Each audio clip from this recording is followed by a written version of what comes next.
Apart from being an iconic member of the royal family, Princess Diana was known for her numerous good works and charity, but with this philanthropic royal lifestyle came overwhelming pressures that the Princess of Wales struggled to come to terms with, especially under the watchful eye of media and the general public. Join me today as we take a look at the people's princess that captured the hearts of millions. Diana Spencer was born in 1961 to British nobility. Her father was in line to be the 8th Earl Spencer. Her family had lived closely alongside the royal family for many generations, and they even lived in an estate leased by Queen Elizabeth II herself, who often visited on holiday. However, not all was well with the Spencer family, as Diana's parents divorced when she was just 7 years old, which resulted in her living with her father. Both of her parents then remarried, but Diana did not at all get along with her father's new wife, who allegedly bullied Diana and even pushed her down the stairs, and Diana later referred to her childhood as very unstable and unhappy. In 1975, Diana's father inherited the title of Earl Spencer, and she became officially known as Lady Diana. After her time at school, Diana worked in London in a series of low-paying jobs, including a dance instructor, a preschool assistant, and even a nanny. But it wasn't long before the royal family came along. Diana met Charles, Prince of Wales, at a weekend in the country in the summer of 1980. Diana watched Charles play polo, however, he was dating Diana's older sister, Lady Sarah, at the time. Charles took a strong liking for Diana, calling things off with Lady Sarah, and invited Diana to meet his family, the royal family, in Scotland later that year. 3 months later, Charles proposed. However, the engagement was kept secret for a number of weeks, but it didn't take long for Diana to grab the attention of the public. Diana became Princess of Wales when she was just 20 years old, marrying the Prince of Wales on 29th of July 1981 at St Paul's Cathedral, which, due to the popularity of the couple, was chosen as the venue rather than Westminster Abbey, which is usually used for royal weddings. The ceremony was watched by a global audience of over 750 million people. This fairy tale wedding, however, was the beginning of the unrealistic expectations that the public put on Diana for them to be a, quote, fairy princess to come and save them, which began to take a toll on her personally.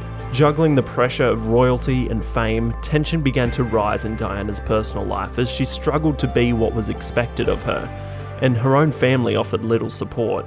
Diana fell pregnant in November 1981, and to the outside world, all seemed well in the royal family.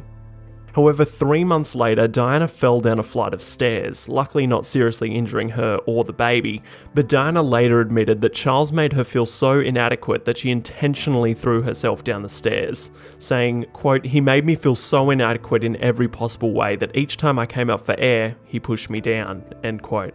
These feelings led to further self-harm and postnatal depression after Prince William was born.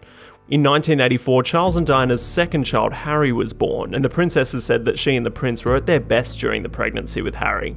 However, 5 years into their marriage, it started to deteriorate rapidly due to many different factors, including their now obvious 13-year age difference, which was now evident and troublesome.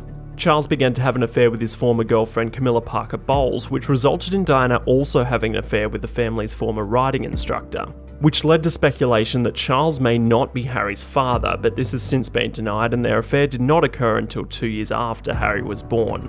All this drama caused the Queen and Duke of Edinburgh to hold an intervention for Charles and Diana, in an attempt to reconcile the royal couple. However, this was unsuccessful. In some secret tapes that were later released, Diana said that she did have feelings for someone, saying, quote, "I was quite happy to give all this up and just go off and live with him," end quote.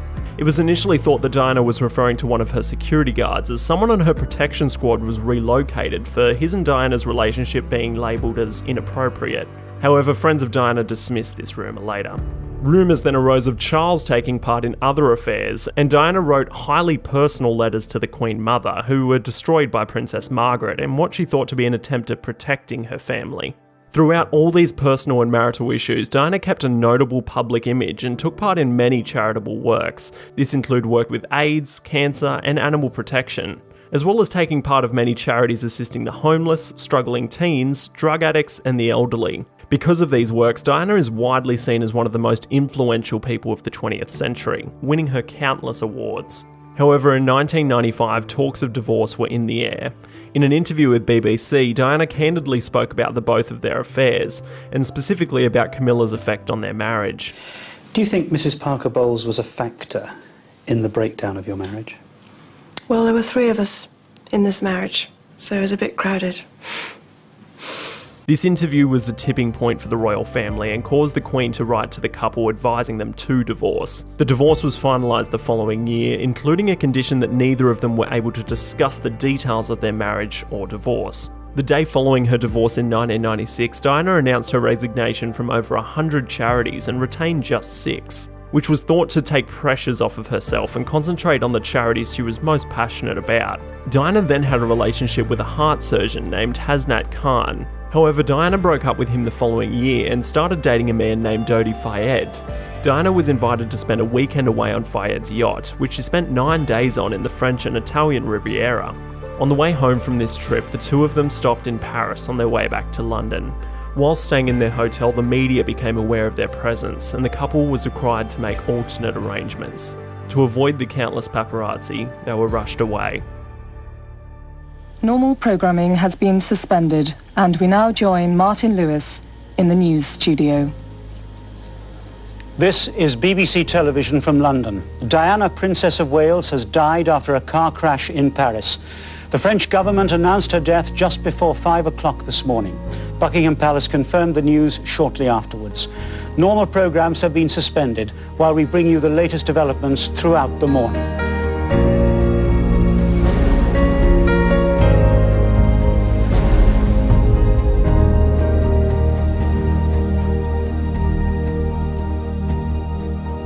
The crash also resulted in the deaths of Dodi Fayed and their driver Henry Paul, who was the acting security manager at the hotel they were staying in. The nation entered a time of mourning, and Diana's funeral was watched by a British television audience of over 32 million, which is one of the United Kingdom's highest viewing figures of all time, with many more millions of course watching from around the world. The Queen later addressed the nation.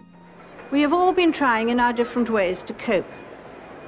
It is not easy to express a sense of loss, since the initial shock is often succeeded by a mixture of other feelings: disbelief, incomprehension, anger, and concern for those who remain. The reaction of Buckingham Palace to the tragedy was target for criticism, as their statements came across cold and impersonal. They've even made movies on this very subject.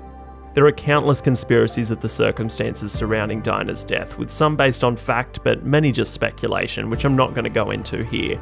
But I think it's fair to say that Diana's really made a difference in people's lives who weren't as well off as she was. And although she was flawed, that's what makes her human, and her spirit will live on for many generations to come. Hey guys, thanks so much for watching. This video is a step away from my usual content, but if you enjoyed it, then hit the like button for more videos like this. And be sure to subscribe and turn on notifications for more videos coming every week.